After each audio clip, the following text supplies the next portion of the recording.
Hey guys, nandito ako sa bahay namin. Ito pa yung bahay kong pinapagawa. Nakira na guys. Kasi ano, basa siya. Nababasa siya lagi ito. Yan yung papagawa ko. Oh. Yung bubong. Ayan guys. Kita nyo guys. Ito na ako sa bahay ko. Wala pang dingding siya. Wala pang dingding. Kailangan ko ng 1,000 o 1,500 pambili ng dingding. Para may dingding na siya. Dingding lang kulang. Para maayos na yung aking dream house. Kahit ganito lang yung bahay namin. Masaya na ako dito. Pangarap ko yan eh. Pag nakapagtrabaho na ako, bibili ako ng lupa. At paayos ko yung bahay namin.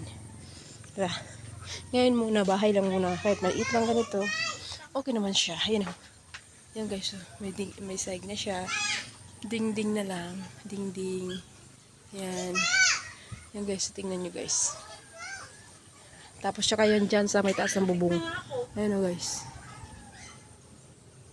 Kita nyo. Naman mo daw yung paa ko. Yeng! Ano? Wala ko, inulog ko to akong Jess. Tara guys. Bakit hulog? Bakit?